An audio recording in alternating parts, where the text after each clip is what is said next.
નમસ્કાર. ચાલો આજે એક બહુ જ રસપ્રદ વાત કરીએ. આપણે રોજબરોજ જે ડેટા બનાવીએ છીએ એ મોટી મોટી ગ્લોબલ ટેક કંપનીઓ માટે કેટલી મોટી તાકાત બની જાય છે. ચાલો સમજીએ. જરા વિચારો, દિવસની શરૂઆત કેવી રીતે થાય છે? ફોન હાથમાં આવે છે અને તરત જ કંઈક સર્ચ થાય છે.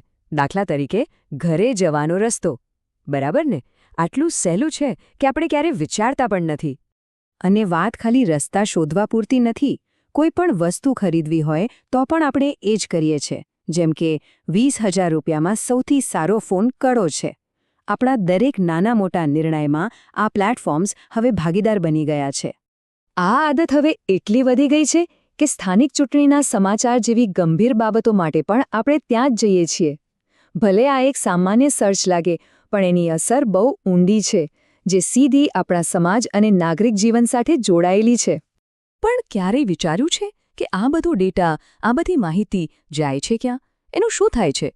ચાલો, આજે આ જ સવાલનો જવાબ શોધવાનો પ્રયત્ન કરીએ. તો આપણો પહેલો મુદ્દો છે આપણો ડેટા, એમનું સોનું. ચાલો જોઈએ કે આપણી રોજિંદી સામાન્ય પ્રવૃત્તિઓ આ કંપનીઓ માટે સોનાની ખાણ કેવી રીતે બની જાય છે. સારું, તો આ બધું થાય છે કેવી રીતે? જુઓ, આ પ્લેટફોર્મ આપણા ફોનમાંથી સતત માહિતી ભેગી કરે છે. આપણો જીપીએસ લોકેશન, આપણે ક્યાં વાઈફાઈથી જોડાયા છીએ, શું સર્ચ કર્યું, બધું જ. અને આ બધા ટુકડાઓ જોડીને એ લોકો આપણા જીવનની એવી વિગતવાર તસવીર બનાવે છે જેની આપણે કલ્પના પણ ન કરી હોય. આ આખી પ્રક્રિયાને સમજવા માટે આ 4 સ્ટેપ્સ જુઓ. એકદમ સરળ છે.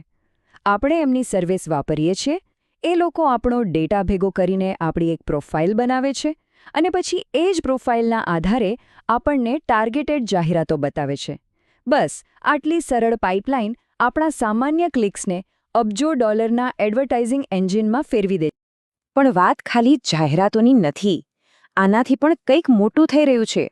હવે એ જોઈએ કે આ જ ડેટાનો વિશાળ ભંડાર આખી ડિજિટલ દુનિયા પર કંટ્રોલ કેવી રીતે સ્થાપિત કરે છે. અહીં મુખ્ય વાત છે શક્તિના આ 3 લિવર્સની. પહેલું, સર્ચ અને પ્લે સ્ટોર પરનો કંટ્રોલ. બીજું, જાહેરાતના આખા બજાર પર એમનું પ્રભુત્વ. અને ત્રીજું, એમની પાસે એટલો બધો ડેટા છે કે કોઈ નવો સ્પર્ધક એમની સામે ટકી જ ન શકે. આ 3 લેવરથી એ લોકો નક્કી કરે છે કે ડિજિટલ દુનિયામાં કોણ આગળ વધશે અને કોણ પાછળ રહી જશે.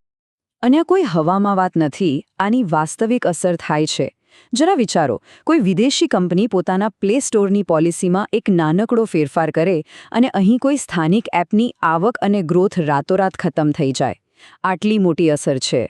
આટલો બધો ડેટા અને કંટ્રોલ જ્યારે એક જ જગ્યાએ ભેગો થાય, ત્યારે કોઈ પણ દેશની ડિજિટલ આઝાદી માટે 4 મોટા જોખમ ઊભા થાય છે. ચાલો, આ ચારેયને એક પછી એક સમજીએ. સૌથી પહેલું જોખમ છે પ્રાઇવેસીનું, એટલે કે આપણી અંગત માહિતીનું. આ કંપનીઓ સતત આપણને ટ્રેક કરીને એટલી ઊંડી પ્રોફાઇલ બનાવે છે કે આપણને ઘણીવાર ખબર પણ નથી હોતી કે આપણે કઈ વાત માટે હા પાડી દીધી છે. બીજું જોખમ છે સ્પર્ધાનું. એમની પાસે ડેટાનો એટલો મોટો પહાડ છે કે કોઈ નવી કે સ્થાનિક કંપની માટે માર્કેટમાં આવવું અને એમને ટક્કર આપવી લગભગ અશક્ય બની જાય છે. એક મોટી દિવાલ જેવું છે આ. ત્રીજું અને બહુ ગંભીર જોખમ રાષ્ટ્રીય સુરક્ષાનું છે.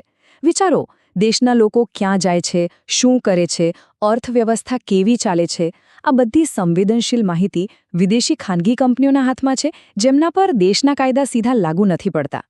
અને છેલ્લું, ચોથું જોખમ છે નિર્ભરતાનું. જ્યારે દેશના જરૂરી કામકાજ, સરકારી હોય કે બિઝનેસ, એ પણ આ વિદેશી પ્લેટફોર્મ પર આધાર રાખતા હોય, ત્યારે એમનો એક નાનકડો નિર્ણય પણ આખી સિસ્ટમને ખોરવી શકે છે. તો હવે સવાલ એ થાય કે આ બધા જોખમોનો સામનો કેવી રીતે કરી શકાય? ચાલો હવે એ જોઈએ કે દેશો આ સમસ્યાને ઉકેલવા માટે શું કરી રહ્યા છે. તેઓ ડિજિટલ ગાર્ડરેલ્સ, એટલે કે એક પ્રકારની ડિજિટલ સુરક્ષા દિવાલ બનાવી રહ્યા છે. પણ આ ઉકેલોની વાત કરીએ એ પહેલાં એ સમજવું જરૂરી છે કે આ બધાનો હેતુ શું છે. હેતુ છે ડિજિટલ સાર્વભૌમત્વ મેળવવાનો.